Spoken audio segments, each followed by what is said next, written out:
Russell Wilson has been traded to the Denver Broncos. Tom Pelissero reports that there is a deal in principle to send 9-time Pro Bowl quarterback Russell Wilson to the Denver Broncos. In exchange for... All right, back now with you on Total Access with breaking news out of Green Bay. We go straight to Tom Pelissero on the details of what's going on with Davante Adams, who looks like the Raiders are acquiring him from the Packers. All right.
Hello, and how are we doing today? I am RichiRichEh of the MHRT Network. Over to my right is Coach Defense of the Lockdown Defense podcast. And down this way, and that way, is Alex Givens of Arrowhead Addict. You can catch some of his articles over there and all that good stuff. Now, you will notice on today's show, we are one salty pirate away from we lost the shipmate from a four-man panel. I'd like to give a shout out to the shipmate, Captain himself. He is not well today. He has not left the show or anything like that. He is just not well today. So I'd like if we could all wish him well, and hopefully he will be back with us next week, where we can go over more AFC West news and everything else that's there. So if we can all send Captain our best wishes, that would be wonderful. On with the rest of the show, guys. Interesting topics. We've kind of completed the BC. There you go, BC. There you go, my man. Welcome to the show. Just a quick shout out to those others that have left us a comment in the chat. Avatar, Gerald, and Willie Wayne, thank you for joining us today. Anyone else who is joining the show and would like to comment live, ask your questions, and we will do our very best to answer them live as we are here. And if you guys have questions after the show, because you can't actually catch us live or consistently show up late like Brian normally does, you can go ahead and leave some comments after the show, and we will get to them as best as we can as well. So we appreciate you joining. Coach, over to you. We're going to kick off a little bit of combine news, obviously, which is kind of completed and whatnot. We're going to kind of take it at an angle in terms of who we all think our teams may want to pick given our draft positions, because it'd be rather silly for me to say, well, I really like the quarterback, and, you know, they're slated for like the first pick of the draft. That'd be kind of dumb. Right. It's like, duh. Yeah, let's draft Jalen Carter. Yeah, let's do it. Yeah. Let's go for that one, my man. So no, it doesn't make any sense, right? So I think it makes a lot of sense for us to combine things like, pretty much the way our GMs would, which is team need and draft position, and saying like, what do we think is realistic, and we'll kind of go about doing this without trades. Okay. Yeah, we hold the 21st pick in the draft. Now we'll be 22, but of course the Miami Dolphins are idiots, so they had to forfeit their first round draft pick. So everybody moves up one, right? Trying to get Brady too. Yeah, a lot of collusion going on.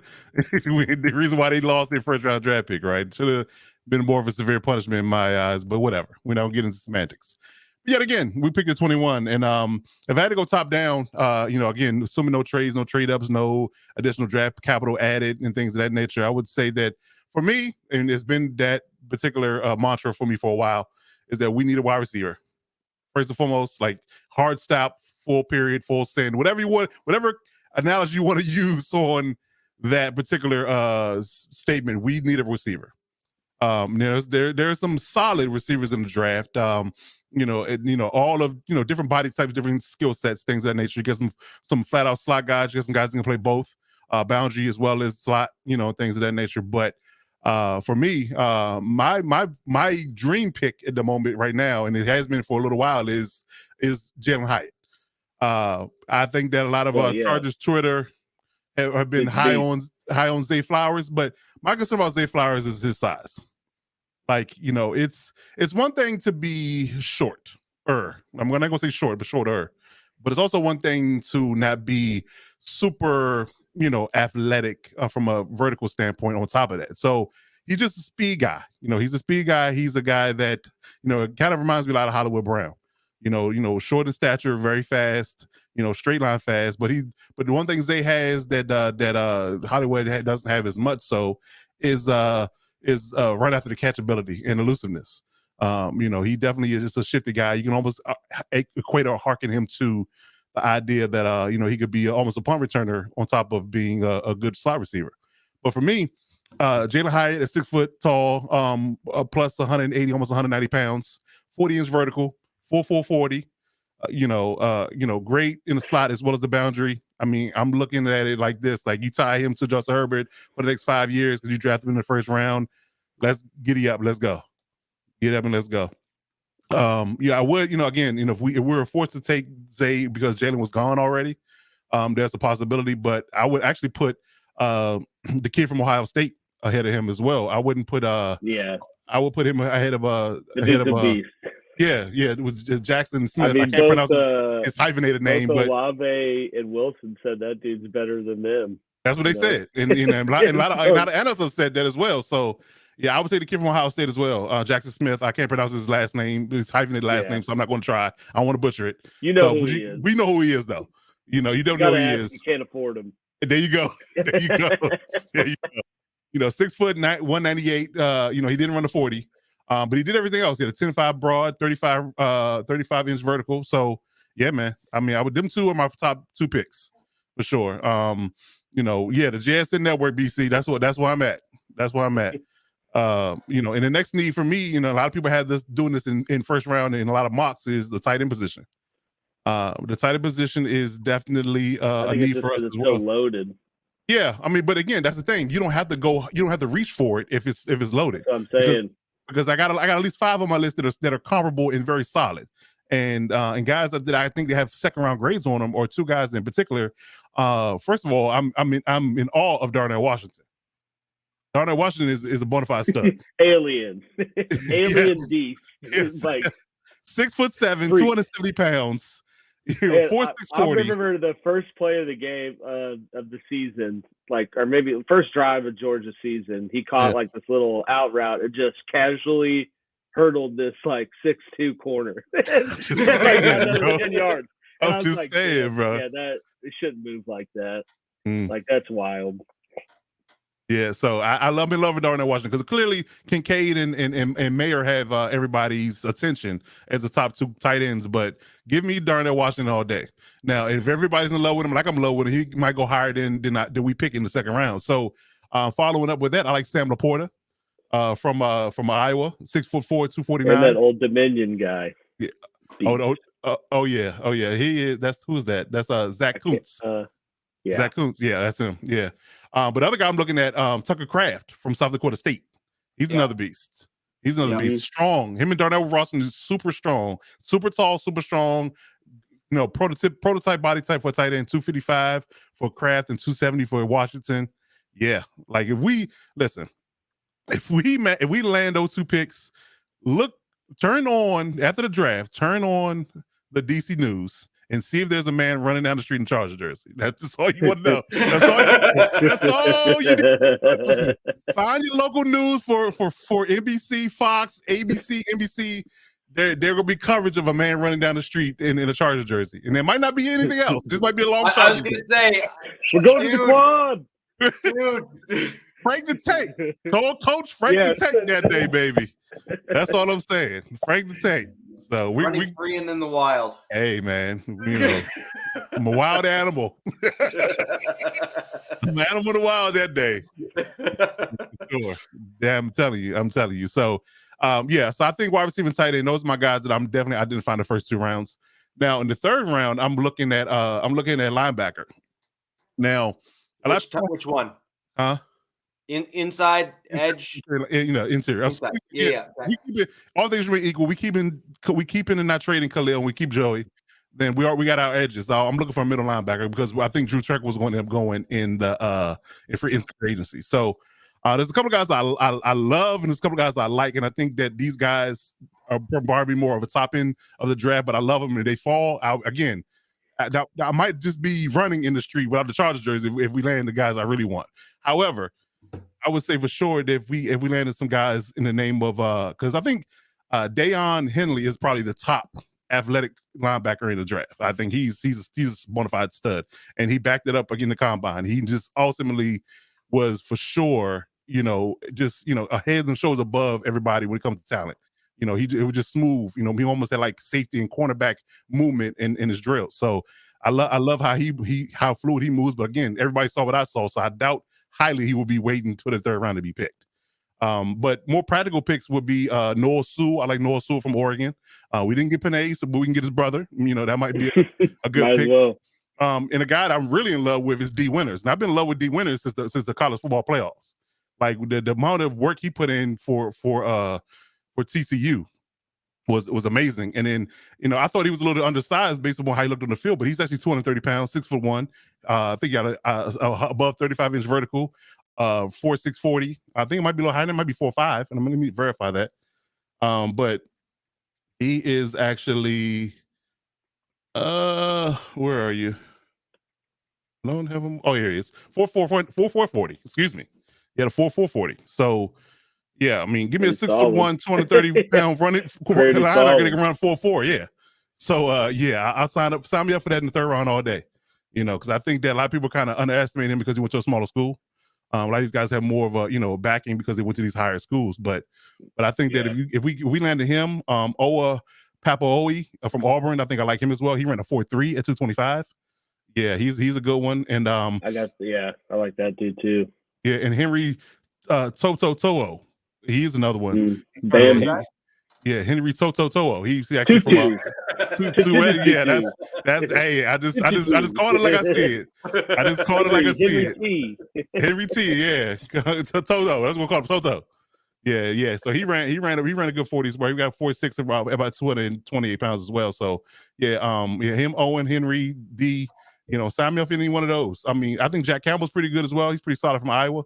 So he's a good one as well. But practically, if we had to pick in the 3rd round to get a linebacker, some of those guys are on my radar. But I think that's the top 3 needs that we can address. And I'll be remiss to say that the cornerback draft is deep too. So if we can land a solid corner in the 4th, I'd really be happy with it. You can just throw away the rest of the picks. I don't even care. We land those top 4, wide receiver, tight end, linebacker, corner. You can throw away the 5th, 6th, and 7th round. I don't even care what you do with them. We're good. I also think, if I may, to talk about your team, another thing that you may need, I think that you guys could benefit from a D tackle to help with your run game, run stopping. Well, that's the thing. I guess the recency of it makes it seem as if we don't have players, but a lot of guys we have that we brought in last year were hurt at the end of the season. Yeah. So we have literally 5 DTs at this moment, interior guys. Oh, no. I'm not saying you don't have interior D tackles, but the ones that you have not proven that they can remain healthy throughout the duration of the season. So, I mean, not many Chargers can if you gonna pick throw stones, right? You gonna throw stones about it. That goes for a lot of guys, right? Yeah, but again, because they play such a critical role for effectively almost 50% of an offense of an opposing team, I think that it would be in your interest to try to find a younger guy that can hopefully not get hurt and kind of elevate either slowly or quickly into a starting role in some kind of like run stuffing, etc. In addition to that, I also think that you guys could do with a true kind of like 1C style safety. Because you have your main guys there, and at least one of them is regularly or oft injured as well. And I think you would do well with one of those guys that's like borderline starter type talent.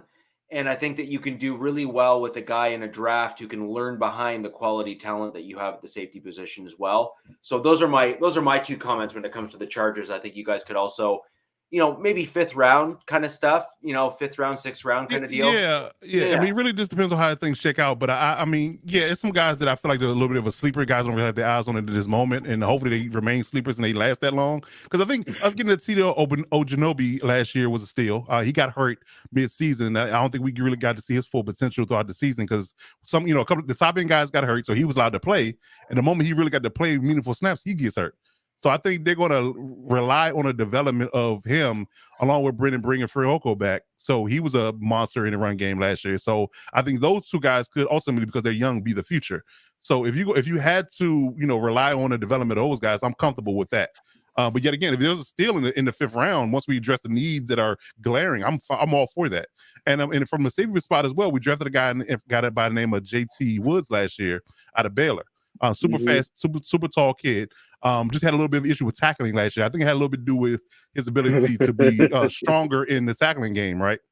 So I think that if he proves his strength in the offseason and he learns, how to tackle at the pro level, then I think he'll be on the field more. So along with Derwin, that's a good one. Along with Derwin, Derwin Alohi Gilman, who was going to probably play alongside Derwin starting, JC backing him up. And then if you can land a guy in the 5th or 6th round, that I have a couple of guys I have my eye on, because they did well at the combine. It's a pretty good safety draft as well.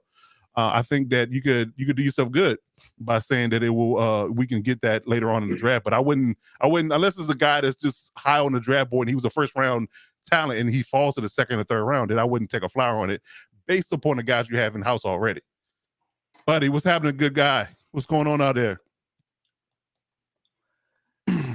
I appreciate everyone coming into the chat and laying your comments in there. Let's keep the questions coming. Here's an interesting one for you, Coach, from Jack on this Khalil Mack situation. What's the latest rumblings with that? Are they going to cut him or move him? Try to move him? I mean, what's going on there? Well, it's not an issue of paying him. He's already being paid. His contract is set, but has a very favorable trade value if we trade him. We cut him, we don't really, again, it's just a cap saving move and you don't really get anything out of it. And then you have to shift your draft strategy because you need another edge. So I think that they will better behoove themselves to either try to trade him and get to the 11th hour, try to trade him. I think the next option should be restructure. And in the worst case scenario, if you had to cut him. But I would try to get either restructure it where it brings your cap number down, or trade him if you can. And then you maybe get some extra draft capital when you kind of shift your strategy and fill in another rookie of an edge pickup once the draft gets here. But I mean, it's the edge. I think the edge draft class is okay. It's like some top end guys. There's some top end guys and there's some guys that are probably projects. I mean, you're not going to get the production from a guy that you're going to draft in the 2nd or 3rd round that you're going to get from Khalil Mack anyway. So I wouldn't overreach for that either. If you can make it work and try to keep Mack and Bosa together for another year, I would do that. That would be my recommendation.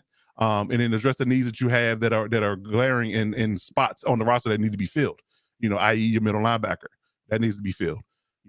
Another corner needs to be filled on defense. A wide receiver and the tight end on offense needs to be filled. A right tackle. If they, and there's another sneaky thing I think they may do in the middle rounds if they can pull it off, is that finding another guard.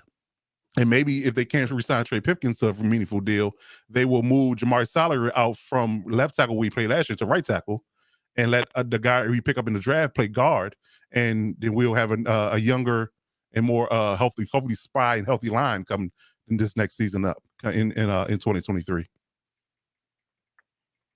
Yeah, I mean, it didn't seem like there was actually much of a situation with Mac, because I felt like most of the time I saw the rumors about it, it was like burner accounts that are fake, and just say stuff to get a reaction. So, Just to say stuff to get a reaction, of course.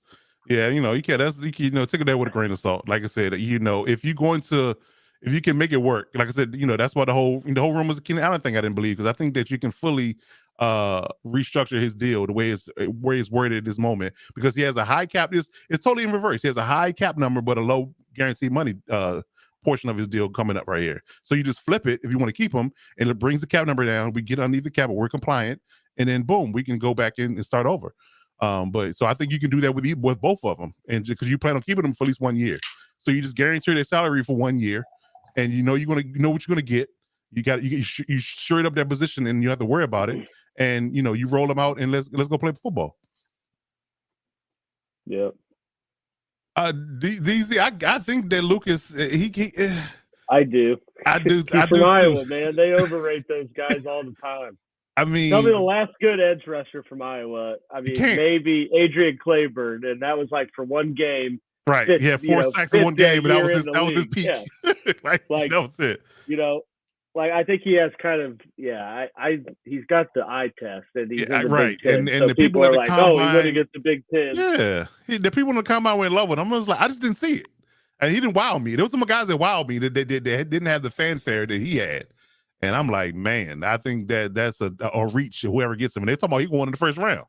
And I'm like, I would pick 3 or 4 guys ahead of him, in my opinion, but that's just me. I think the dude from Arkansas is better than him, Sanders.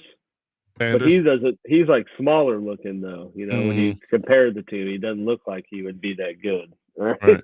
Like might hold up weight. But yeah, and I didn't realize there was a run on guys that they're undersized for me playing edge in the league. Like guys that are barely 240, and some of them are smaller than 240. And because everybody fall in love with Nolan Smith. Nolan Smith is 230 pounds. He's 235 playing edge in the league. That's not gonna work. Yeah, but he ran a 4.3. Okay, so if you can just run him around the edge because he's fast, guess what? He'll never have a sack. True. So I don't know. I mean, again, he tested off the charts, but him being 230 concerns me. He just need to put some weight on. I think now he got to be at least 245. He's gonna play edge. That's my number for it. That's my threshold. That's the floor. You got to be 240 or above. For me. So, but again, I go back and look at Von Miller's weight in the combine. He 245. Going good, Ed. How's it going for you, man? 245. At the combine, he was 245. Everybody was marveling the fact that he ran a 4.640 at 245. Von Miller. Yeah. Because everybody's like, oh my god, he ran a 4.540 at 245. That's why everybody raving about him. He run like a 4.4 at 270 or something like. What did Clowney run? Something ridiculous too, right? Clowney was stupid. Like his 40 time was just dumb. Yeah. Just dumb. While y'all talking, I'm gonna look up. I think there's one guy kind of shocked me how he ran like a 4.4 at like 270. Let me find this guy here. It might be that guy from Northwestern. He ran 282. No. I don't know how to say his name. Guy from Pittsburgh, Kalijah Clancy. Oh, D tackle, yeah. Yes, the guy 4.6 at 280. He ran on a 4.6 at 280 pounds. The dude from Northwestern, Adebawwe, 4.49. Yes, 282. Yeah. He was on my radar as well because 4.49. 4.49. Yeah, yes. He was zooting. Yeah, he was scooting. Pre-cone was 6'9". That's pretty good too. I mean, that's what you want to look at more. It's 10.5 broad. He at 6'2", he had a 37-inch vertical and 27 on the bench. Yeah. So giddy up. Giddy up. But see, so guys, before we go any deeper into our teams and stuff, there's a few hit list items from this year's combine that I'm very curious as to all of our audience's feedback, as well as your feedback, all of you. And Alex, I'm going to throw this over to you as soon as I'm done asking the question. There has been a lot of talk that I've seen coming from this year's combine in particular, where we have seen guys that have no business doing some of the things that they're doing at the combine, doing the things that they did at the combine. Oh, It's Rich, like, I got one more. Yaya Diaby, Louisville. He ran a 4.51 at 270 pounds. Yeah, Diaby. Dude, what a name. That's a first round name right there. Yaya Diaby from Louisville. 4.51, 10 in the broad, 37 vert at 6'4", 270 pounds.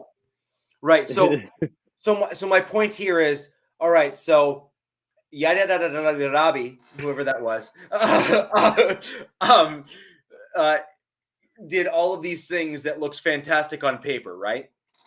I mean, you look at those stats and you're saying the dude's a freak. Oh yeah. But then you watch him on film, and the dude couldn't move to save his life. For example, I'm not using him as an example, but I'm saying, you know, we see guys that are combine warriors, but then their tape doesn't line up with those combine workout warriors, man. That's what we're talking about pre-show, right? I said exactly. Preseason All-Americans and never just suck. And never break the top 10 as far as being in their position.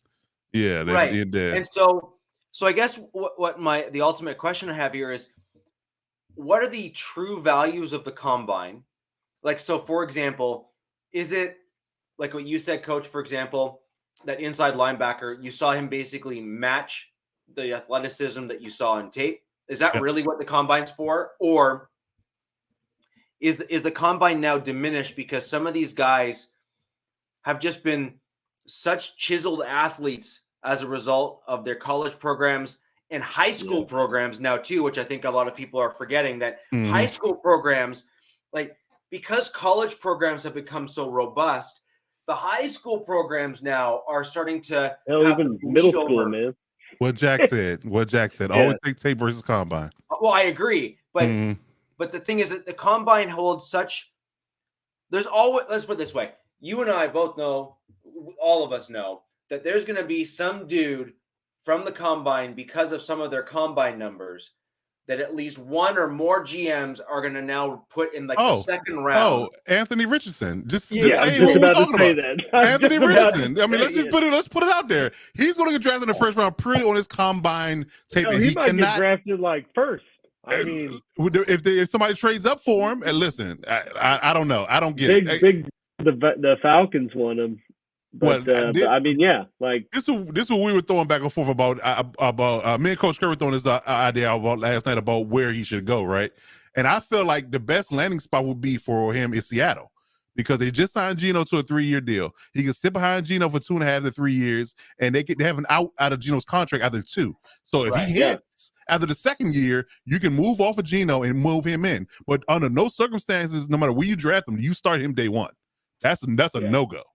That's a no-go. I mean, that's what I think. He's a raw. I mean, everyone calls him a raw prospect, right? Like, that's not a guy you draft and just put in and say change the franchise. Him or and if Will he does Levis. that, he's gonna pan out not good. No. To quote Jack's Notre Dame fandom, he's gonna be a Deshaun Kaiser if that happens. Ooh, that's the one. That's the one. Because Deshaun Kaiser had an arm, he could run, but damn, he can't play quarterback to save his life. Yeah, but here's the kicker: every year he got screwed. You know, what's the Browns and just. If Richardson goes to something like that, if he goes to like Atlanta or any of those, if he gets any place we have to start right away, he's in trouble. Yeah, and it's got he's probably going to be the first or second QB taken because of the combine. Well, I think Bryce and CJ will still go first and second. I still believe that. There's been a lot of stuff I read that Bryce was like 5'10". So a bunch of teams were like thought he was 6 foot. Well, according to Greg Cosell, he's 5'9". Yeah. So 5'9", 5'9", 9.5", 10, 5'10" with cleats. Getting Muggsy Bogues at QB. So Bud Webb. but they say the kid can play quarterback. Like like you put his quarterback brain into CJ Stroud or Anthony Richardson's body, then you got a Pro Bowl Hall of Fame quarterback. You got a Pro Bowl Hall of Fame quarterback, but it's just the size is going to be questionable for some people. But I think that depending on if whoever takes that first round pick from the Chicago Bears will dictate who they're going to take. Like, if say Seattle or Atlanta or somebody, one of those teams moves up to 1, you clearly know that they're moving up to alleviate the drama of who Houston's going to pick. You know, that they're just trying to leave for Houston because they know Houston's taking a quarterback. You know, that's a definite. And if they're smart, they would take CJ if he doesn't go first. That's my assumption. But yeah, I don't think CJ's going first. Yeah, yeah. I mean, it just depends on who goes. I mean, because they're coach in love with CJ and they want to jump up to 1, they're going to draft him before they draft Bryce, in my opinion. But you know, now the one thing to keep in mind is that every so often, and this is why the combine, like the GMs from the combine, they always draft some guy way, way, way too high. Yeah, there's always one dude from the combine, 40 or bench. Yeah, there's always one guy from the combine who does really, really well. He gets drafted and overdrafted, and then John Ross. No, the other way around, where they then come to the NFL and then everything seems to click, and then it's like, well, see, the one guy right here, you know, did the thing that we all expected someone with that kind of level of athleticism can do. And then they're touted as the reason why, you know, you would draft a guy higher or you know, whatever the case may be. And I mean, obviously there's going to be exceptions to every rule, but like GMs are going to try to tout, like they're going to try to tout their prowess through drafting guys like that to say, well, look what I did in CCC. A guy like that comes to my memory in recent time is Deebo Samuel. Like nobody even talked about Deebo Samuel out of college. And they got him in the second round. Yeah, DK. Well, DK's combine kind of put him on the map, though. Ironically, true. His 40 and his vertical. Time, yeah, but his freaking, you know. I mean, if you ask me though, in general, I mean, the draft just overall is a crapshoot. I mean, anyone could be good, anyone could be just total ass. So it's like, I mean, I think it's as much as you try to analyze all the stuff. I mean, I don't think there's a blueprint to. Yeah, every once in a while, sustainably find people, you know, like you're gonna hit, but like there's gonna be bad ones because I think a bona fide stud, no matter where he goes, will be Jalen Carter. I think about him. I think you know, and when they were trying to keep Mahomes a secret, I think everybody privately that worked Mahomes out knew that he was going to be good. You know, and I think that in a converse of that, it depends on where you land or who you coaches you in the league in the first few years, like Josh Allen. Like Josh Allen was really raw coming out of college. He had all the athletic skills and ridiculous arm strength, but he was never refined as a thrower. You know, it wasn't until he got with Dorsey and Dayball is where he started to, you know, actually, you know, build himself as being the elite passer. So, you know, it just like, you know, I know I've said it before. I mean, a lot of it too is just like where they go. I mean, the situation. Yeah. Like I honestly don't, for as good as Mahomes is right now, you don't know if he like goes number 1 to Chicago, and you know that's what it is. What it is right now, and he's the same guy. Go to Detroit before Dan Campbell got there. Then you know, it's just. I love Dan Campbell a lot. I do too. I love Dan Campbell. I love Dan Campbell too. Listen. I stopped paying attention to the combine while he was talking because I just wanted to hear what he had to say. I forget who was doing drills at that time. I don't know. I can't tell you. I had to go back and rewind it. I like the love Dan Campbell. He's great. Well, he gets his guys to. I mean, he's turned them around. I mean, Detroit was literally in the last 3 years. Detroit's like been in every game for really not having that much. And that's saying a lot for Detroit because I mean, they've been the laughing stock for years. You know, and poor Matt Stafford. Like I'm just like he just got the poop end of the stick, man. He just you know, had he had Dan Campbell that's with the LA Rams. He's not with Detroit. But you know, had he had Dan Campbell for a coach in his prime, I think he'd have been much better off, in my opinion. But you know, but to your point, I agree that it's definitely one of those things where you have to, certain players have to get certain people around them in the right order in order for them to be successful. Yeah, or just like, I mean, even just the best players, like, you know, I think of like Monty Ball, right? Was like the most dominant running back in college football history and just sucked. Right. Trent Richardson sucked, you know, like those guys that were like at the top of their game in college and at Power 5 schools that did transition. And then you have like, you know, like your combine stars who don't transition, but, you know, got overhyped, like I said, like John Ross, or for Raiders fans, Darius Hayward-Bay, you know. Like all the, I mean, but every team does it. I mean, the Chiefs have overreached for people because the combine stats are someone's tangibles. Like, They took Tamba Cassino, right? I think he's still in the league, but he was the Chiefs' like second round pick. That was their first round pick essentially that year.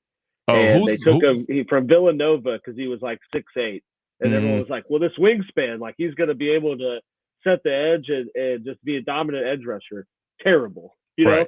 But like he had a crazy combine, and so they're like, "Well, here's this big ass dude from Villanova. Let's do it." Well, actually, do you know another guy that really surprised me who fit that mold from the combine? Since this is kind of like the combine show for us in terms of what we saw from it and everything else, is Margus Hunt. He was a guy that I really thought would do well. Oh, from the Bengals. From the Bengals, yeah. He was a dude that in college was just a freak. Like 6'8", 6'9". He was 6'8". He was massive, but not only was he massive, but he was proportioned properly for his build. Like he was one of the guys that he looked like he was going to be an exception to the rule because he wasn't this like lanky like string bean of an idiot that he's like maybe he'll work out. Like he wasn't he wasn't Paxton Lynch, for example, right? See what I did there? Yeah. Yeah. So Paxton Lynch probably had a hell of a combine throwing the ball, and that's what got him, up there. Who knows? No, he did not. Do you know what got him? Actually, I do remember. What about Brock Osweiler? Brock Osweiler was another guy who had an average combine, but Brock Osweiler had to be over 6'5". No, Brock Osweiler at 6'9". Yes, I know. I said they got to be over 6'5". Then over 6'5". Elway's box. There you go. Yeah. Well, fine. Osweiler was brought in because Elway's son went to college with him and said that he was a really good dude. Okay. And that's why he was brought in. And then he was found drunk pushing some woman at a pizza boy after he got out of the league. But anyways, that's beside the point. But Paxton Lynch, as an example, is again one of those ginormous dudes, but he was like a galloping giraffe. The guy looked like an idiot, and a baby giraffe at that because he was tripping over himself. So it was one of those bad picks. But Margus Hunt was like properly proportioned for his height and size, and he was definitely making certain plays in college that someone would typically not make. And so I truly thought he was going to work out in the league, and he was kind of average. He was never as good as I thought he was going to be because someone at that spot could bat passes. Yeah. He's so bloody tall. I'm telling you, I mean, it's I couldn't tell you how many I went through went against a good chunk in college of like 6'6", 330-pound nose tackles that were terrible, Yeah. And I'm like 6 foot, 6'1" with cleats on. Like I very clearly should have gotten destroyed. But he's just like, no. So there's just people that are big and just like for whatever reason don't carry any force behind their movement. It just like blows my mind. Hey, Giants Chronicles, I'm going to pray for y'all strength, man, because that Daniel Jones. Pray for y'all, dude. Herbert's going to want 50 now. They was going to want 50 before Daniel Jones got paid. That's not even the issue. That's not even the issue. Exactly. That's like in line with Mahomes' money, dude. What Jones is getting. Well, Mahomes got paid before the market got shifted because I mean, not Alex Smith, but Aaron Rodgers and Russell set the price higher. They raised the price before the Justin Herbert was up for a contract, and Burrow as well. So, yeah, Jalen, Justin, and Joe all gonna get the Jays are gonna get paid. Yeah, Daniel Jones's agent needs to get in touch with Lamar. Boom. But since we're on the QB topic here, I wanted to ask you guys a question because I've been curious with this non-exclusive tag, right? And if a team reaches a deal and has to give up the first round picks, do they have to give up like just their next 2 first round picks, or like does that team get a conditional pick that would be like pick 33? No, it's whatever first round picks you have in the next 2 drafts, which means the Miami Dolphins are disqualified because they don't have a first round pick in this draft. Oh, it's in the next 2 drafts. Next 2 drafts. Oh, damn. Yep. Yeah. Well, it seems like all these. I'm like, I said that for the jump. Like, I don't understand why a team wouldn't do that. It's like I mean, like especially surely if you you picking can, out of whether the if it's top all 10. guaranteed or not, like surely you can reach some deal. I mean, yeah, you might overpay, but like given where the market's at, like you're gonna have to pay for a QB if you want a good one. And like this dude won the MVP 2 years ago, so I don't understand why a team wouldn't do it. Exactly, Unless it's just some like. I low key think that it's a smokescreen. I think Atlanta's in on him. I think that the Jets are kind of when is Aaron Rodgers BS? Like it might be too much. What about the Colts?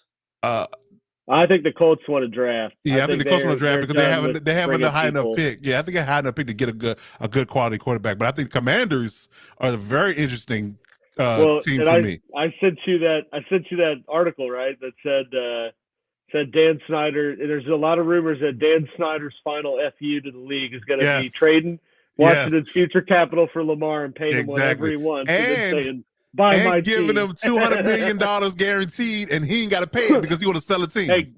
Hey, Grant, how many Super Bowls does Joe Burrow have? Who said that? I'll wait for you to type it, but he ain't nobody's daddy if he has none, which is the answer. Yeah, I'm making that call because they look like this. The Commanders pick low in the draft this year, and if they're going to be decent next year, they're going to pick low in the draft next year. You're not going to have a shot at Drake May or Caleb Williams either. So take the plunge. Yeah. Get Eric Bieniemy a good quarterback, and let's roll. I think it's odd that nobody's in on it, and I think you're right. It's kind of a media smoke screen. Yep. So they can do those back alley deals and nobody knows anything. This is the Ravens for what, a decade and a half have been playing chess when everyone else. But like when everyone else is playing checkers and they're playing chess when it comes to the draft and bringing in talent, like they are brilliant in terms of how they've done things. Like they drafted CJ Mosley, I think, if I'm not mistaken. Yeah, they did. And then they got rid of him, and he hasn't drafted third linebacker. I mean, CJ Mosley was literally right after Ray Lewis. Right. Ray Lewis retires. CJ Mosley comes in. Like oranges, but then they got Patrick Queen and Roquan Smith. Like they always prioritize defense and know what they're doing there. No, but they don't make mistakes really when it comes to that. And then they got rid of CJ Mosley, and he hasn't really been the same since. Yeah. Well, he's on the Jets too. That's a whole nother conversation. Yeah. But that's when the Jets felt like top tier talent. Right. Top tier talent will always outshine crappy destinations, and they will elevate themselves. Like for example, like Revis was clearly a gifted corner, even though the rest of the team around him was not as good as he was, for example. And so guys that are at that level just look really good, right? Like they always look really good. And Mosley has not looked like himself, like he was with the Ravens now that he's been with a different team. And so it looks like they dodged a bullet. They got a guy through his prime. Maybe he couldn't sustain that level of success, and they knew it, and they moved on. But if they do what I think they're going to do with Jackson, I see where you're going. Mosley did have second. I think he was second in the league in tackles this year, though. Well, he had to be because they want to field a lot. I think he was up there. Yeah, yeah, right. Oh, that's true. But I see where you're going with it, Richie. But I think that we're talking different dynamics when you're talking skill players versus quarterback. Like, let's be real. Like, there is a fine line in finding a franchise quarterback and being in purgatory for the next 20 years. There's a very minute window of that for you to capitalize. And let's be honest, the Ravens have never had a dominant quarterback in their whole entire history of being the Ravens in the last 20 years. So outside of Joe Flacco for like 3 weeks. Playoff Joe Flacco. Let's be real. Without a dominant defense, Joe Flacco is not great in the regular season. Let's just put that out there. That's not even terrible. So he's good in the playoffs, but in that one run, but he wasn't great overall. So, and you paid him slight money. It was slight. It wasn't top of the market money either, at the time. So, but you did pay, a decent amount of money for him. And then, the moment you got Lamar, you shipped him out the door. But yet again, when in a quarterback-driven league, this league has been more quarterback-driven. I think we need to address this. I'd like to talk about this one. Okay, but in the league that's more quarterback-dominant than ever, you do not want to miss on a quarterback by playing chicken with Lamar Jackson, in my opinion.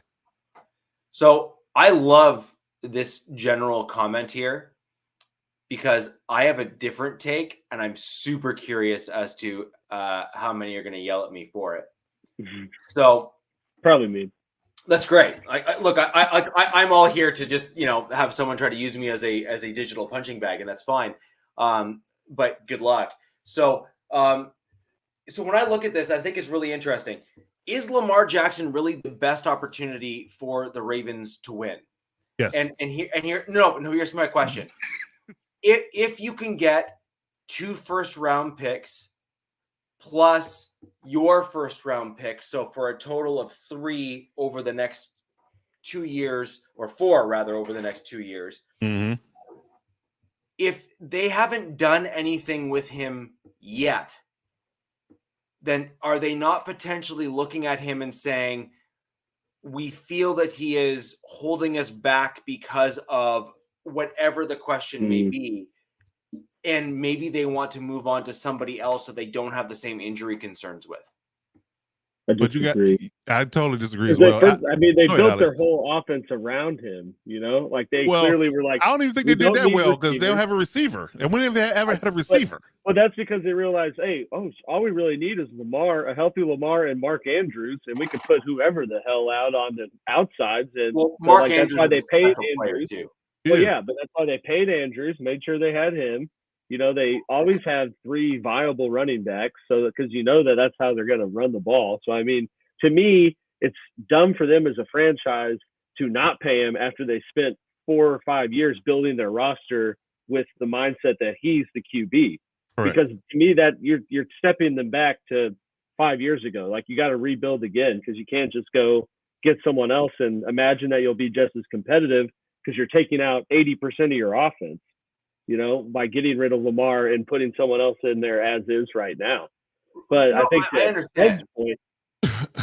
And if we're talking quarterbacks, and I'm talking this draft and the next, if that quarterback is not Caleb Williams, then what are we talking about? Because let's be real, Bryce Young, C.J. Stroud, Will Levis, and Anthony Richardson, or even Drake May for my money, are not going to give you the dynamic playmaking ability that Lamar Jackson is going to give you. No. And on top of that, I saw a tweet that provided the breakdown of what Denver gave up for Russ on top of what they paid him, right? This is to get Lamar. Granted, you got to pay him more, but for only 20% of the draft capital that was given up for Russell Wilson, right, or for Matthew Stafford, or probably for Aaron Rodgers if he gets moved. So as me as the Raiders or some team that needs a QB that's not picking 1 through 5, why wouldn't you do that for a dude who's 26, 27? 26. Yeah, especially if I'm the Raiders. You have Devontae Adams, you have Darren Waller, you got Josh Jacobs on the tag. You can work out the money with it, but you've given him actual weapons. Because I mean, Lamar had 38 touchdowns 2 years ago, or his MVP season, or the year after, one of them. He led the NFL and he led the league in touchdowns with Mark Andrews, and no one else. So imagine what he could look like healthy in that scenario. And to me, that's the quickest way for the Raiders. I guess since Cap's not here, we can speak for him, go over it a little bit. But to me, that's the quickest way to patch a lot of the work that needs to be done to rebuild the offense. Because if you have Lamar, you don't you need to prioritize offensive line, but you don't have to sell the farm to get someone because you at least have some mobility, right, and you can move them around. And I mean, I think it'd be a totally different game because there's actual viable options they have to account for, But I just find it crazy that there's no one's just jumping at there's not a report out right now that someone's offered something that the Ravens have to match, and it just seems like this weird. Just a weird storyline or how it's played out right now. And I don't get it. Cause I mean, there's just not many times a 26-year-old quarterback, that has won the MVP, be on the market and no one's going for it, Right. Yeah. I think it's a smoke screen. Yeah. I think it's a smoke screen. I don't believe that they're not interested at all. I think that's garbage. I think it's BS. Well, here's what my question is that typically speaking, what you end up with, and the model so far, the exception to the rule is when you have a generational quarterback like Patrick Mahomes is. But generally speaking, the quarterbacks that have won the Super Bowl in recent years, if you kind of look at or gotten to the Super Bowl at least in recent years, are your or almost. I'll even include almost the Super Bowl because I think Joe Burrow is basically just like that close. Like if we're gonna be honest, like he's that close. Oh yeah, he did go to a Super Bowl. Right. Yeah. No, but like, no, my point is that like he is that damn good, right? Like he is that damn good as a quarterback, Joe Burrow, right? Like he really is. Like I'm sorry, it's just Macaulay Culkin, dude. Yeah, like he's that good, right? And so the point is that when you look at these quarterbacks that are in that tier, they're getting their teams there as rookies. True. Because they are throwing the team on their back and they're saying full speed ahead. And coach, to your point earlier, that's why it's such a quarterback-driven league, is because these rookie quarterbacks like your Joe Burrows came into the league as kind of on an upward trajectory. And what they did was they threw gasoline on the fire by getting put in good situations, and they just vertical leap forward, right? And so you need, and Alex, I would argue that Patrick Mahomes is he's at a different tier, I think, than, well, I'd say he's pretty much in a similar tier to Joe Burrow, with the exception of obviously Joe Burrow not winning Super Bowls and stuff. But I think when you look at their talent level, I think then the difference between Joe Burrow and say Patrick Mahomes is then coaching, because I think it's undeniable that Joe Burrow has a talent, but coaching is a huge difference there as well. Lamar Jackson has not thrown the team on his back, so to speak, and elevated them to a point where they're going to make it to the Super Bowl. He hasn't been able to. I mean, and before you say, look at what happened in the playoffs. Look what happened in the playoffs. He crashed and burned when he had that really good season. They did not make it very far. He did not look like the same version of himself, because the best quarterbacks in the league, they have another gear that they throw themselves into when it comes to playoff football, where they are sharper, more precise, don't make the mistakes, etc. Jackson did not do that. Yeah, but all the other ones that won the Super Bowl as well have all had a number one receiver. That's a stark comparison as well. I'm not saying that there was not missing. I'm not saying there were not missing ingredients in the pie or in the cake, for example. What I am saying is that even those quarterbacks that are missing ingredients typically get themselves out of the first round of the playoffs. Or at the very least, when you see them play in the game, you're not saying, dude, that guy made like a bunch of mistakes. And I don't think Lamar Jackson has shown us that he has been that guy yet. Now, flip side of that same coin, who is the one quarterback that Josh McDaniels thought would get him to the next level and thought he could actually coach up to add and make a more dynamic offense? Tim Tebow. That is correct. Cam Newton. Who do you think best mirrors Tim Tebow, generally speaking, when you look at playing style? That's not even a comparison. I would say that's disrespectful. Anthony Richardson. Right, but my definitely point not is, Lamar. Yeah, definitely not Lamar. But my point is, who is an equally? First off, Lamar Jackson's obviously a not even in the same. Like Tim Tebow can't even pray and Lamar's hope that Michael he gets Vick, man. No, but like Lamar Jackson can literally throw a football, and he does so extraordinarily well. Tim Tebow wished he could throw a football. Right. Yeah. However, one good pass. One great pass. It's like the Demaryius Thomas, baby. Yeah. Lives in infamy. Yeah, as like the one good throw that he made, right? Steelers fans are still biting their lip. Yeah, there you go. But when you look at what Lamar Jackson brings to the table with his legs, it really does mirror a lot of what Tebow was able to do. And you saw, I mean, Tebow literally threw the team on his back, and this is actually a bit of a difference, I think, between kind of what I'm referring to versus kind of where I've seen Lamar. Is Tebow came in to a really crappy Broncos team that was not doing particularly well, and he willed them to certain victories with running the football and running dudes over. And I think that does a lot for a team in terms of their confidence when they see a quarterback who's the leader of the team doing all those things. And I think that a team needs to see a quarterback like Lamar Jackson do those types of things. Hold on, Jack. You worked her or you worked with her? He worked with. Yeah, that's what I was reading. Like, damn, Jack. All right. Well, probably Damn, either one of those will win. Either one of those will win. But yeah, that was a good. What's going on here? Something dirtier? I don't know. All right. So it looks like Jack's gonna take some time and pick his words a little bit more wisely on the podcast tonight, and we will get back to Jack. So in terms of the Broncos, in terms of the Light Broncos, some candles. There you go.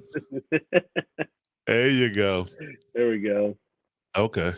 All right. So in terms of the Broncos, I have a few interesting picks. Because our general manager clearly doesn't value first or second round picks at all. Yeah. Ever. I was going to say, when's your first pick? That's what I was going to actually. Third round? There you go. Third round, baby. There you go. F them picks. Yeah, exactly.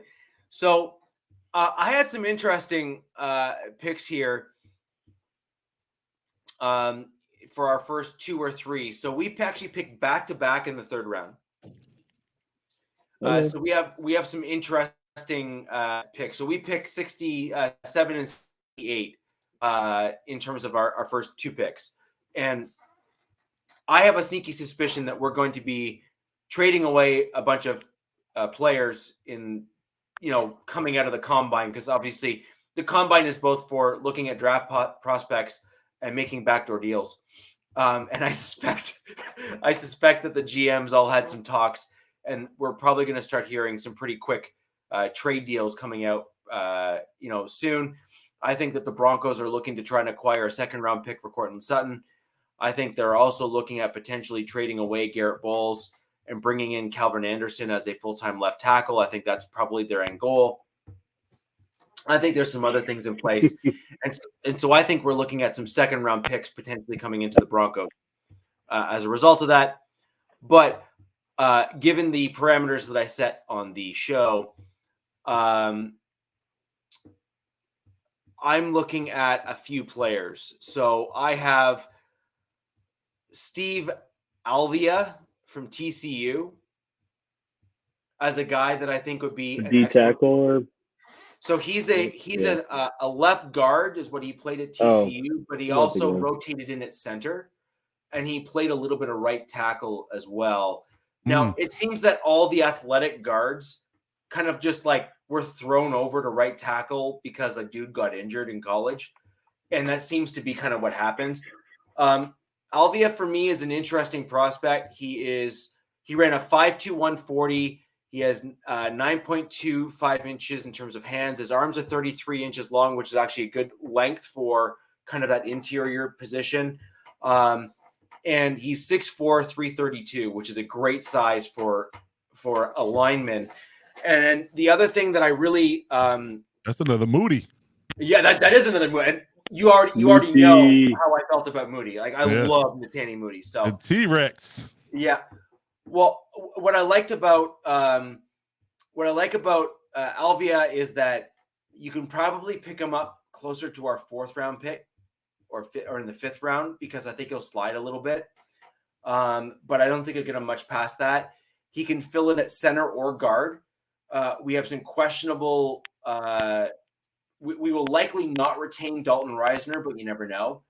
And if we don't retain Dalton Reisner, then we literally need a starting left guard, because he's started for us ever since he came into the league. And so Alvia can start at guard or center, and that position versatility is typically something that's coveted by a lot of coaches and a lot of coaching staffs.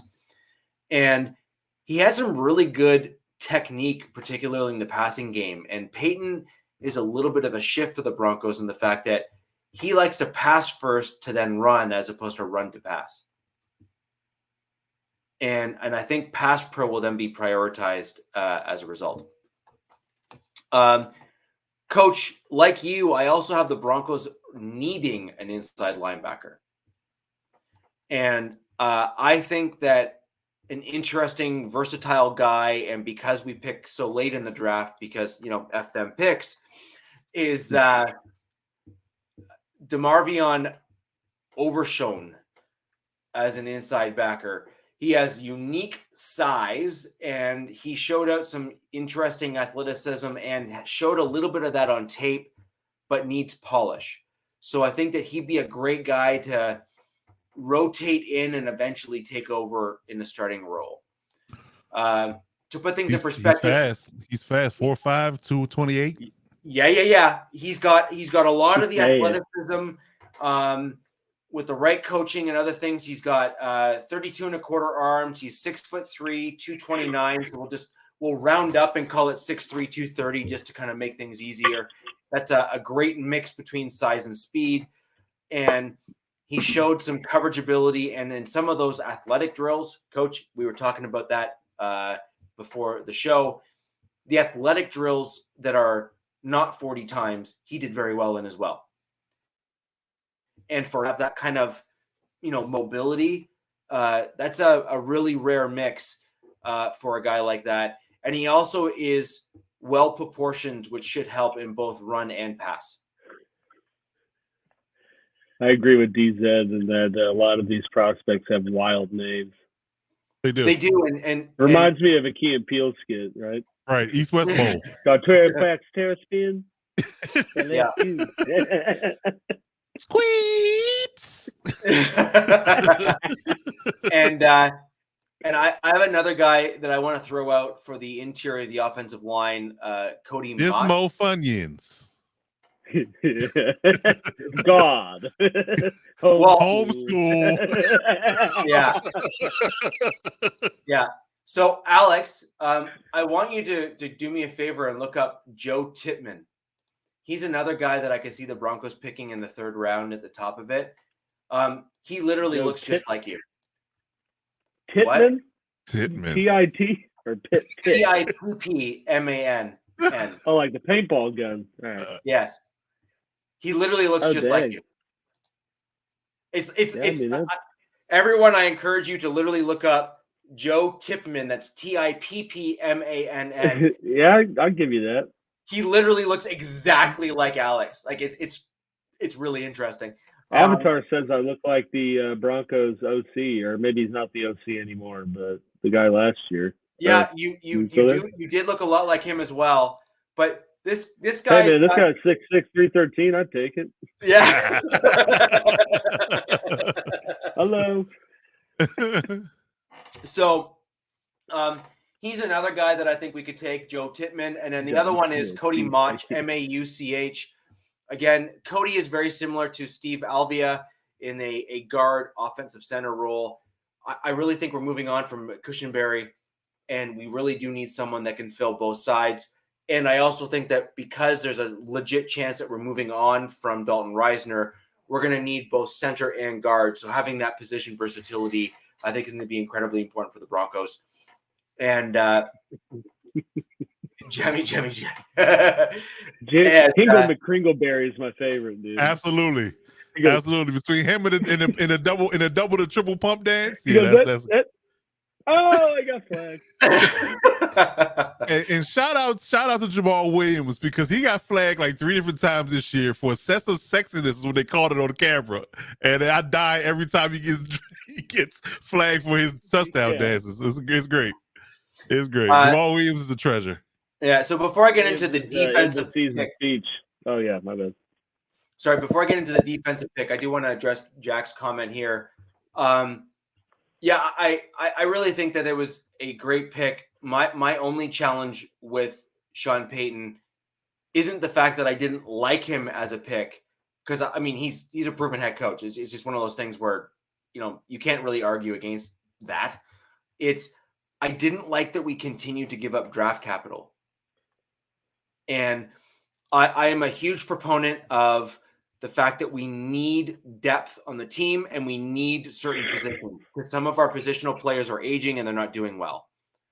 I got you, Avatar. Never forget. Yeah. Oh yeah. Avatar, you're 100%. He literally, but Avatar, how do you know I'm not? Go look up Joe Tippmann, Tippmann, and tell me that Alex is not a freaking dead ringer. It's ridiculous. He has to grow his beard and his hair more, but yeah. Like, it's ridiculous. It's actually silly. And it was funny because I was looking up off like the combine prospects, and I was like, we need interior guys. Where do they look at? And it's like one of the guys that came up was Tittman. I clicked on it. I was like, Alex? Yeah. He's Jokes low on you key in the guys. draft. He's low I've key in just the been draft. I've been using these last 8 months to build my stock. Yeah. Indirectly here. So, but anyways, I think that the Broncos need to look at that interior of the offensive line because we really struggled there. I also think that we're about to go through a coaching change with Sean Payton, and as a result of that, we're going to have to start. Right? Pardon me? You gave up a first-round pick for Payton. Is that it? First, A third. Oh, and then we got back like a sixth or something like fourth, that. third. Okay. Yeah, we Yeah, got one back. of those. Yeah, we got back So something. basically a first. Yeah. Yeah, Yeah. basically the first. Yeah. Yeah, we basically gave up a first. Well, that third kind of hurt too because you can land a decent player in the third round too. Hell yeah. So, anyways, we have back-to-back third-round picks. So I'm kind of looking at reasonable picks that would end up being there, and also trying to assess our team needs. So inside backer is a reasonable pick in the third round to find a good starter or a good quality player there, and interior offensive line is a reasonable position group to find good talent there. And last but not least, I have us looking at D tackle again because RichiRichEh did not play a whole ton for us last year. I was a bit concerned that we didn't see him come in more, even with injury. Now, maybe better coaching and better environment might change kind of how he looks on field, but I had super high hopes for RichiRichEh. I was stoked when we drafted him. However, I'm looking at a guy by the name of Zach Pickens at the D South tackle Carolina. spot. Yeah. Peace. And he's 6'4", 291, got a whole whack of measurables that make a lot of sense for that position. I'd love to see what he could do. I think he fits the Broncos. I think he fits a little bit of kind of a Sean Payton mold, a little bit in terms of what they're looking for. He would make a lot of sense as kind of one of those back-to-back third-round picks as well. And because we have 2 to 3 interior linemen that are kind of at the back end, like where we're going to be letting them go, I could totally see us needing a D tackle, and the third round is a great spot to pick up a good guy that can kind of maybe slip to the, if there's a run on cornerbacks or a run on wide receivers. It will be. It will be Yeah, a run on cornerbacks. Yeah. Hell yeah. So you're going to end up with a bunch of these kind of like pretty good to very good D tackles and other spots that are kind of the less sexy picks that will start sliding further down the draft. So you're probably going to be able to get some pretty good quality talent in those later rounds for those types of guys. So those are the guys that I see coming through, maybe making it to, the third round, fourth round, which is where the Broncos really start. That's where we start our draft. And that's where I think Right. that's where I think we get where we kind of start getting some of these guys, and that's where they fit. Keep your eye on a guy by the name of Gervon Dexter Sr. out of Florida. Florida. Going to be a sneaky good one, in my opinion. And I think that's possible. There's another guy, I just can't remember his name. I liked Pickens because he seemed to be honest, he kind of reminded me of the Saints D tackle. Oh, Tarft or whatever. Or no, the staple, the guy that's been there forever. Tackle? Cam Jordan? Yeah, Jordan. Oh, he's the end. Cam Jordan's the defensive end. No, but I'm just saying is that he had Pickens, I think, went into the year like with a late first, second grade. Yeah, last season kind of knocked him down. No, but that's what I'm saying is that he reminded me a little bit of like a Cam Jordan style, good but kind of under the radar sort of thing. And so to me, Pickens kind of, lent himself into that kind of mold for me. And Sean Payton was one thing he was very good at when he was pushing for players but didn't have full control is that he drafted really well because he had input but not final say. Yeah. And so I could see Pickens being kind of, one of those players that would fit the Broncos mold a little bit. And that's just a flyer given where we're at right now and what limited information we have at our disposal. I just think that he kind of fits. Later on, as things kind of progress a little bit further, I personally do deep dives into the D2, D1, or sorry, D2, D3 schools and look at the flyers. I look at those guys later, and those guys typically end up in the later rounds or undrafted free agents. And I'll be doing some reviews on some of those guys a little bit later this year as we get closer to the draft. And so you'll start getting some of those guys that I'll bring up, and I'm sure the rest of us here on the panel will start bringing up some of those guys as we get into some deeper discussions once we start knowing, who we're trading away and who we're keeping, right? Mm-hmm. Yeah. Well, yeah, Quinn Minor's D3 guy, so clearly could find some, and like there's been I feel like it's mostly linemen with D3. Yeah. And like Pierre Garcon. But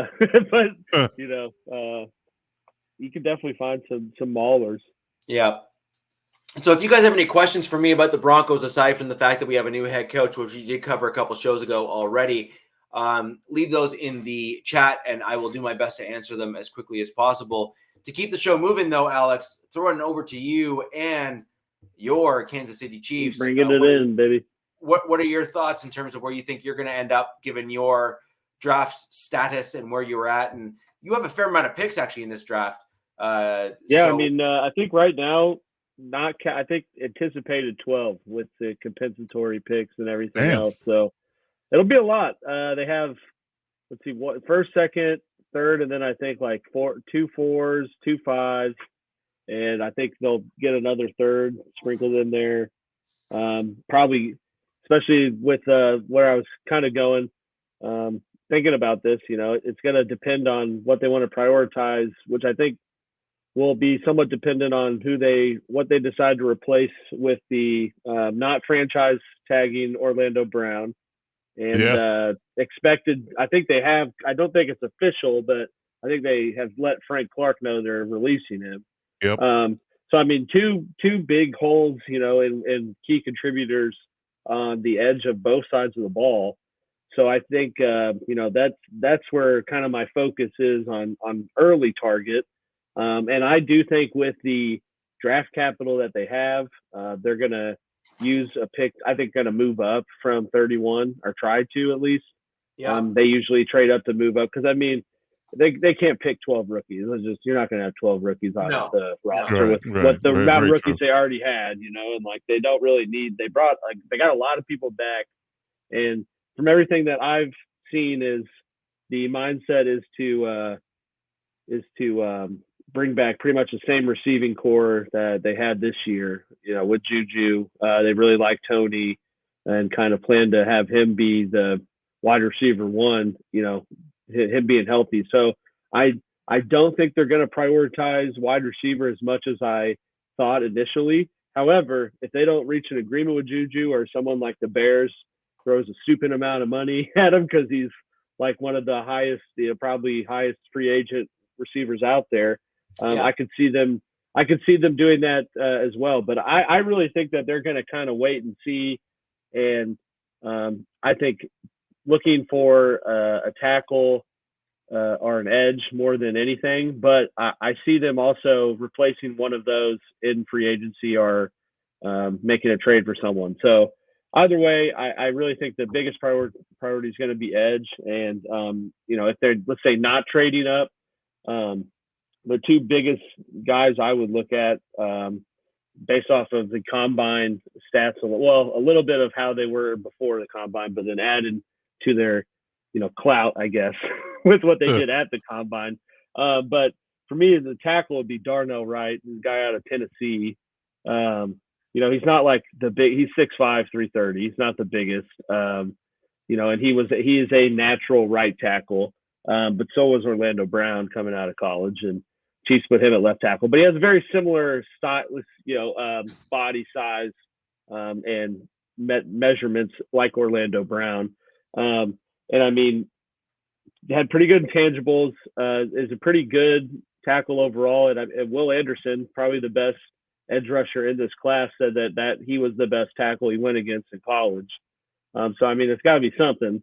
And I think just not them moving back or not them moving up. I think that's him or that I think his name's Freeland from BYU.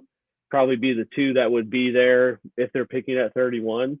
But with that being said, I really think that they're going to get like a Taylor Lewan or someone to stopgap it and move up. But I think move up more for an edge rusher. Assuming Lewan doesn't retire, they talking about Lewan might retire.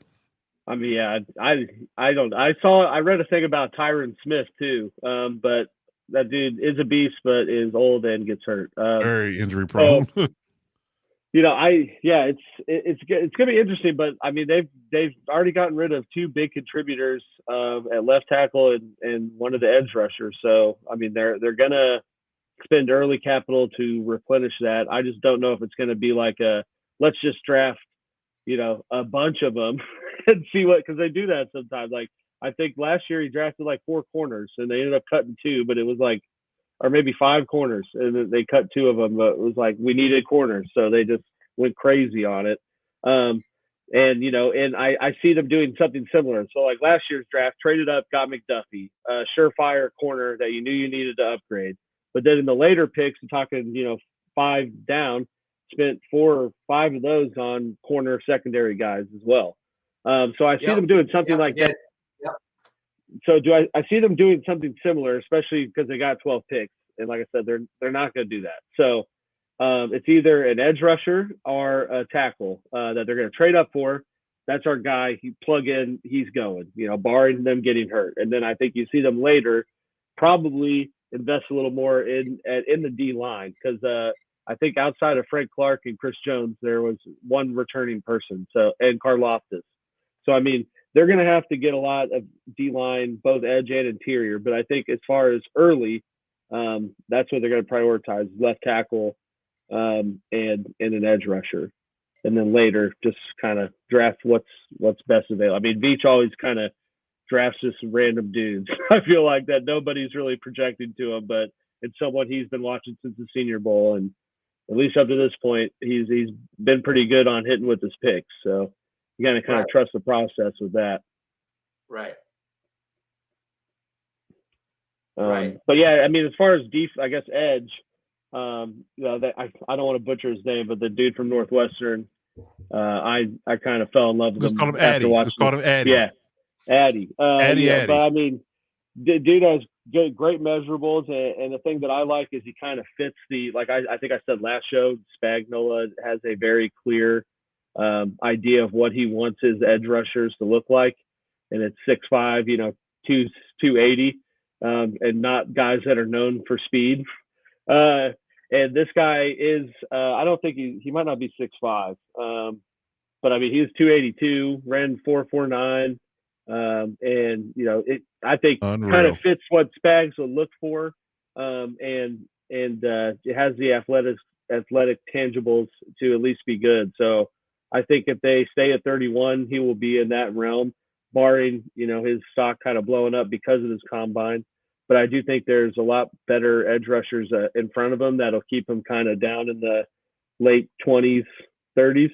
So that's kind of the guy that I would look at, or the dude from Pittsburgh, which a lot of mocks have that D tackle from Pittsburgh going to KC, but I don't think that he's going to make it that low. Because he's getting a lot. I mean, he balled out of the combine. He's getting a lot of crazy like Aaron Donald comparisons. So you're going to have some GM that's like, hell, we're about to draft Aaron Donald. Let's do it. Right. And he's going to go like late teens, 20s, and probably shouldn't, but will, and might ball out. But yeah, that's just the two that I think kind of just looking at the combine results and who balled out and what I think are areas of need for the Chiefs, at least as the roster is currently constructed. Because I do think that they're gonna, like I said, bring back Juju, so have the same receivers. I bet Andrew Wiley played himself into another contract by how good he did in the Super Bowl. So I kind of see them using him on a late 1 year deal or 1-2 year deal and have him at right tackle. So it's just going to be, do they get a Taylor Lewan or someone to put at left tackle that's cheaper? I mean, because they've shown that they're not. It's not like they're not willing to pay Orlando Brown. I mean, they've offered him pretty substantial money for, I mean, I think the guarantees are not. It's not like they're, $50 million apart on guarantees. It's more of, I think, the base salary is one thing. But I mean, I think what they were offering him was the highest right tackle, right? And he wanted to be the highest left tackle, which is Trent Williams. And like, those guys are two different stratospheres. That they are. But I mean, so that's what makes me think that maybe they don't draft a tackle if they don't feel like they can move up or someone's going to fall, and they like edge. But I do think that they're going to go into the draft with one of those figured out, or at least have been talking about making some move, like an AJ Brown, like the AJ Brown move happened on draft night, which is wild. And apparently the Chiefs were in on it, so are trying to get him.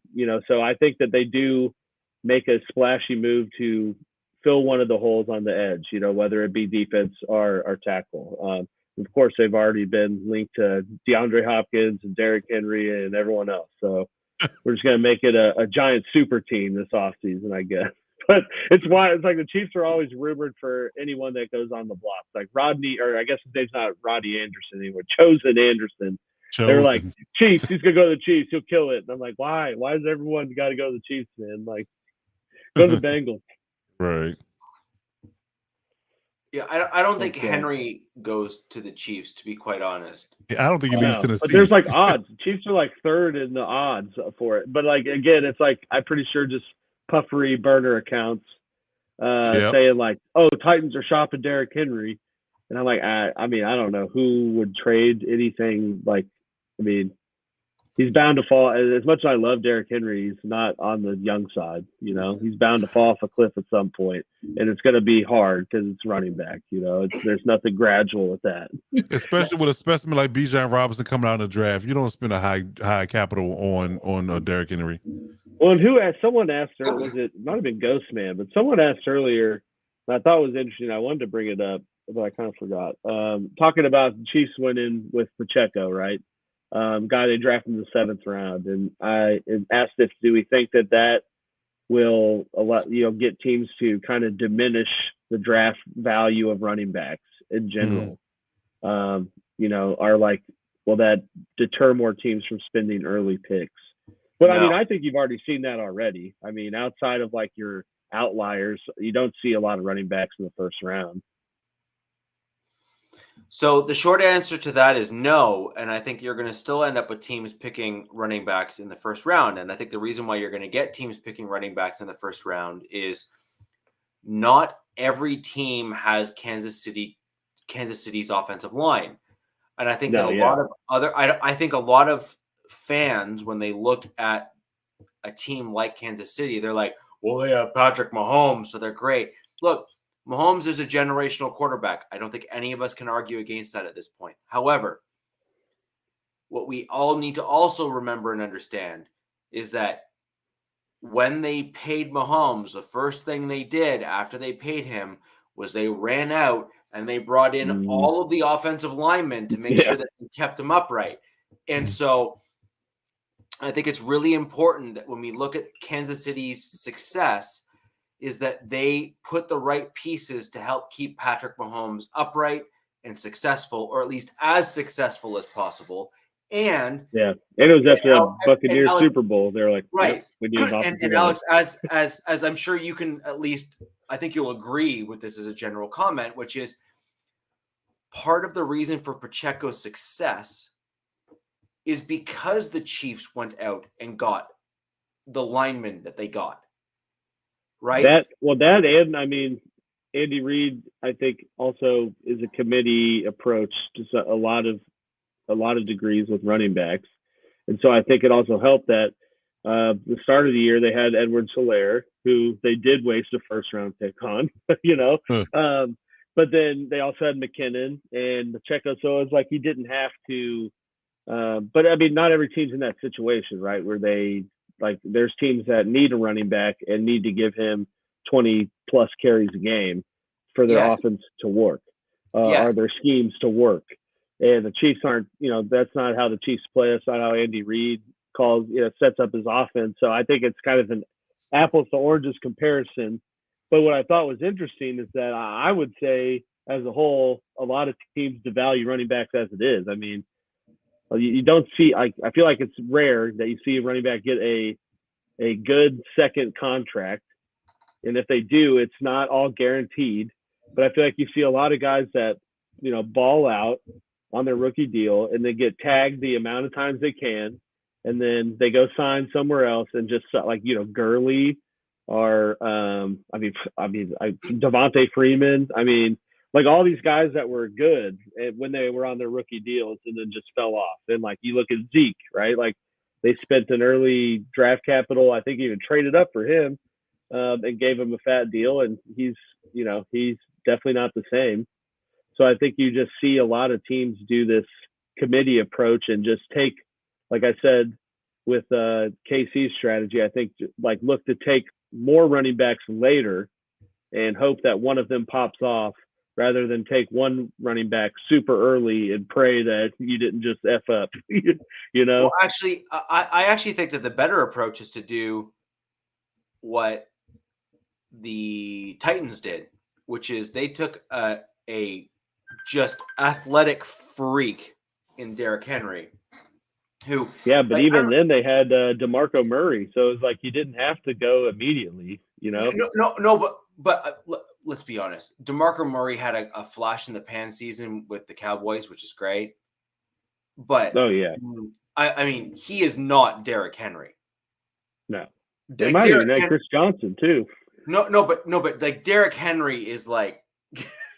No, yeah, I know. But I was just saying, like, but they even when they drafted him, which I think Henry was second round, but he wasn't drafted, and they said, all right, we need you to have 30 touches. I need you to get 100 yards every game. Like they eased him into it, so it wasn't like the same of someone take. I don't even know who's drafted someone that when they need like a Najee Harris, I guess was the last one that you knew they took him, or like Kenneth Walker. Ken Walker was second round. Yeah. But my point is that when you get a guy like Henry, he's a different ball of wax, so to speak, compared to some of these other running backs where he is. Yeah. I mean, I don't know if you saw him standing next to like Von Miller, for example, but Derrick Henry is bigger than Von Miller. Oh, he's a freaking nature. Yeah. I think that's the thing we need to focus on, is because I think that if you are a Kenneth Walker or you are a Derrick Henry or Bijan Robinson, if you know these guys are freakishly talented, then yes, you move up or you take them earlier than the normal running back would go. But look, we're gonna look at the draft and look how this particular draft plays out. You're gonna see Bijan go, maybe Jamar Gibbs, and then that's it. That's it. Although I would love for KC to take Deuce Vaughn. I think he might be pretty good. He's a little undersized, though. I mean, he's only 165 pounds. I just like that name, though. Deuce Vaughn, Darren Sproles, man. Come on. Right. But he ain't fast. He ain't fast like Darren, though. He ain't fast like Darren. Jack, to answer your question, KC signed Nagy, or just retained Matt Nagy as their OC. So it's going to be the same. Same, but different. Same, but different. You're right. See, my point ultimately, though, is that if you have a running back that is going like almost a guarantee to basically just knock it out the park in the early part. So like I'm not even opposed to taking running back in the first round, like the Bijan, for example, or even like a Derrick Henry, for example, in the first round. Yeah. Because you're getting a cost controlled relative to what the upper tier players of the NFL will get you. But where I then say no is you don't do what Dallas did. You say, "Oh yeah, I would spend a 6th overall pick on Zeke." Yeah. No. I don't have a problem with that. Actually, what I have a problem with fat extension. You don't give him a fat second contract because the problem is that when you get a guy like that, you're going to run him like the interview. DZ, the interview. Yeah. So my problem that I have is that you're going to run a guy like Zeke, like the Cowboys ran Zeke, and they got fantastic production from him. And because they ran a guy like that, like they did with Zeke, there are very, very few freak running backs that can go 4 years at the NFL level with that high collision rate and not suffer physical consequences. Derrick Henry is actually a fairly rare exception to that breed. And I think that is in part because the dude is bigger than the guys that are tackling him. Right. And running like 4.4 right at him. So Oh, yeah, right. Like strap a refrigerator to a car and say, get in front of it. Literally, dude. The Coke machine with legs. There you go. Yeah. Right. And so, but that's exactly what my point is, right? Which is there are very few Derrick Henrys of the world. There's only one Derrick Henry of the world. Let's just be honest. Yeah. Yeah. And so the thing is that you don't get a guy that's like 6'3" and 250 or something running at running back. Latavius Murray is really the only other dude that's like around the same size. And he's not fast like Derrick Henry. No, he's not. But so my point is that you get a freak athlete with freak size and all these different measurables. You can get away with some of that kind of stuff just because people can't actually hit him the same way. They can't do the same sorts of things. Mm-hmm. But a guy like Zeke, yeah, you take him early, but you never offer him what the Cowboys did because you're going to shoot yourself in the foot. Yeah. Avatar, I actually opened up my show with that last night. So go check out the replay on my show last night. We had a really good discussion about that. As a Grizz fans, I hate it. I'm sure you do. He's sure trying to get a street cred, needs to stop. Oh man, we had a very deep discussion on that last night. So check that out. Hey, but he's not getting charged with the crime, so we're good. Lucky him, he's lucky, and he needs Nobody to learn. wanted to snitch that he had the gun on the plane because he definitely did. There you go. I mean, there's no way he didn't. Of course he did. He left Memphis with it, and he returned to Memphis with it. He definitely had it. You know, but yeah, check that out. What I find kind of ironic with it is this all like kind of just happened. It was just like 4 stories in like 1 week, and it was like kind of right after they replaced Kyrie with him at Nike. And then just like, dude, feel bad for him, but yeah. But so just off of what we were talking about there, I'm just curious your guys' thoughts. Do you guys think that Robinson is a surefire first round running back? Oh yeah. Based upon the draft class this year, he definitely is. Now, had he been in the draft last year, he probably would have been the second round because the draft class was more heavy tilted in the first round last year. But definitely this year, definitely a first round pick. Yeah. I don't know where he's going. I mean, I feel it's crazy. Like looking at again, goes like I said, the draft's a crapshoot. But it's like I look at mocks, it'll be he doesn't make it past 10. Then I look at mocks and it's like 25. You know, the Chargers are like someone even past the Chargers, like, oh, take him here. And I'm like, where is this coming from? It's right. Like, what basis do you have for that? Yeah. Just like you never know what teams are thinking on running backs, I guess. But yeah. I mean, I feel like there's a lot more first round running backs that don't pan out more than there are that. That's true too. That's true too. Very few. Only position that you can probably give a good run on it that typically, hits at a high rate is wide receiver. Typically, wide receiver draft in the first round, they hit more than not. Well, I think especially now too, because it's like every college is like RPO and spread and throwing the ball, 60 times a game. So you got dudes that like, actually get the reps, game reps, and like. Get a lot more looks than people did 20 years ago coming out of college. Mm-hmm. Yeah. Actually, Tampa Bay was actually looked at as maybe a landing spot for Bijan because they let go Fournette go. That was a landing spot. I saw a thing that said Tampa might be in on Drew Lock come in, and so it'd either be Drew Lock or Kyle Trask. That's Rich's guy. Rich loves Drew Lock.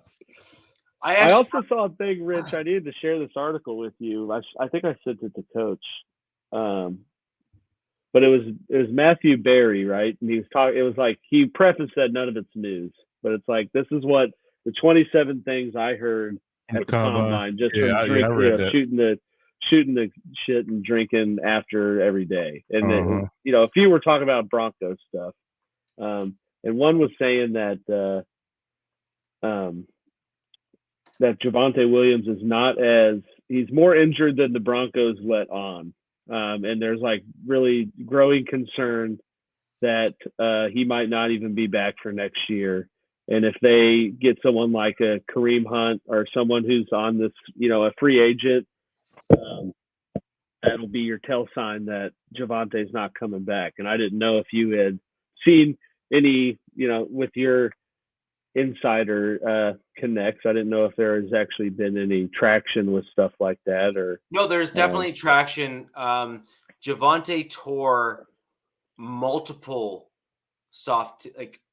multiple ligaments. Like it was like MCL, ACL, and ligament. Like he messed himself up, and so there is legit concern within Broncos country, and there are substantiated rumors that have been confirmed effectively that he really did like his injury was bad, not just bad, but like bad. And yeah, so there is some concern that he will not return. Even if he returns, will he be able to play the same way? Because he was kind of that bruiser type guy. And so can his planting leg kind of, sustain the same type of punishment that, he would likely put it through? And I think that's a fair comment. And I think that's a fair concern. Yeah. But I wouldn't make that an indictment. I would simply say that like a team that's willing to take a running back that is proven to be a force, you want him to go get healed properly so that he can come back to your team to be able to play. So you would want to go and bring in someone that can bridge that gap. You would want to bring in someone that can continue to have your team with continued success. I wouldn't see it as an indictment on Javonte Williams as a player. I would simply say that. Oh, no. I just didn't know if there was I just meant, you're with the MHRT network, and that's a Broncos network. So I didn't know any water cooler talk of like that. It's actually like, because basically it made it sound like his injury's worse, and again, not like they want him back, but like just to like pay attention to their offseason moves, because if they bring in someone like a Kareem Hunt or a Miles Sanders or a Fournette, then that's going to tell you that Javonte probably won't be back or be healthy for next year. Well, no, I think being healthy for next year, I think is back next year. The question is he going to be healthy at the beginning of next year? And the short answer to that is probably not, right? Yeah. Because he had major soft tissue injuries, especially to the extent that he had them, are brutal in terms of recovery, because it is all individual based. So if he's a slow healer in terms of those sorts of things, take him longer to come back to being in playing shape and in football shape. If he's like an Adrian Peterson, who is a freak of nature and came back in like record time compared to anyone in NFL history, then that's a different story. Yeah. There's also a I want to look up his name because I can't remember his name off the top of my head. I actually really liked him. He was hurt last year, running back, and he got hurt in the early stages last season. I want to go look him up. He was on IR.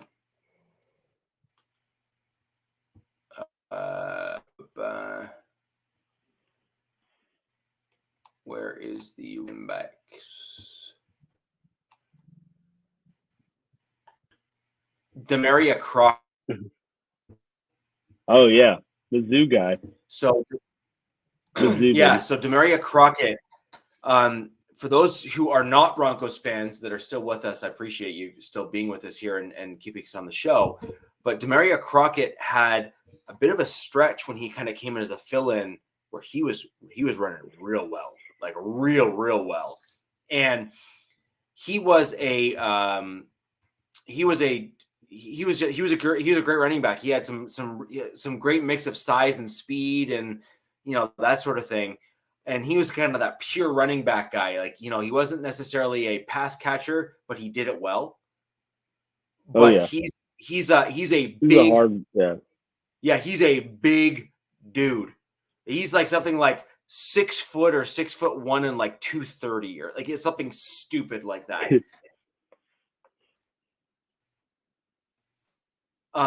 Running, right? So I actually think that a lot of people are not giving him he's 5'11" maturity. So when you look at that height, size, speed combination, he's thick and tall-ish, but not so tall that he's spread out over a taller frame. And so I think that type of guy is a guy that you could see coming back for the Broncos and filling the Williams role sort of thing. And acting as the guy that they're all claiming that we're going to go after in free agency, because I think the Broncos really liked him, and I think he's shown a lot because he came in as a flyer and he kind of clawed his way up the roster through hard work. And you need to be very, very careful as a football team. If you have guys that work really hard and do really well and then kick them to the curb, you're going to have a very, very hard time maintaining morale on your roster. Because what more do you want from a guy who shows out, like, you know what I mean? Like has seemingly no future, but then shows out and kills it on the field. You want to start showcasing guys like that. And that's part of the reason why the Broncos did so well in undrafted free agents. When you had a guy like CJ Anderson come as an undrafted free agent and end up becoming your starter. Yeah. Right. You know what I mean? It really shows up. Your running back coach on the Chargers, for example, is another great example of that. Where, undrafted free agent, fast speed guy kind of came up through Colorado, kind of like Philip Lindsay did through the Broncos. And when you get a guy coming from zero to hero and claws his way to the top of the roster and kind of becomes a household name and that kind of stuff, what it does for a team is to show that hard work pays off, and doing the things for the team pays off. And, all of the things for all of the things get you to the right spot on the team. And having that type of guy succeed on your team kind of raises all boats, because it's basically forcing everyone else to work hard. Mm-hmm. Right? Because an undrafted free agent has to basically overcome every single hurdle that you possibly can in the NFL in order to even make the roster, let alone become a starter. True. It's just a fact, right? Who's going to get the priority? The GM's not going to want to say, that first round pick that I spent all that draft capital on, forget about that. We're going to go to the undrafted guy that I actually like better. No GM is going to justify that to the fan base. You know what I mean? They're going to be like, oh, yeah. we're giving the first rounder every opportunity, even though he was just found in the back seat of a limo with, a hooker after punching her in the face. Whoa. You know what I mean? Like, it's like, yeah, we're hitting all the food groups with this one. Yeah. So it's one of those things where, these GMs have an ego and they have a reputation that they're attempting to maintain, and they're going to give the first round picks all of the leash they possibly can. The undrafted guys, they don't have anything to owe them because they're undrafted. So they're not going to, if they make the roster or do well, that's just because they're just that good. Yeah. Yeah. Oh yeah. Right? Like, it's just a fact.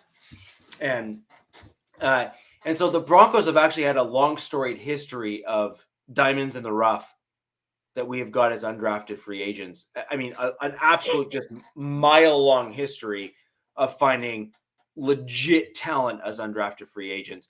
CJ Anderson's probably one of my favorites just because I love the way he ran the ball. Like, he was angry, and I love that. But, we had, your guys like Shaq Barrett. Yep. Okay. A lot of people don't realize he was an undrafted free agent. Yep. Like, he was an undrafted free agent for the Broncos. He was.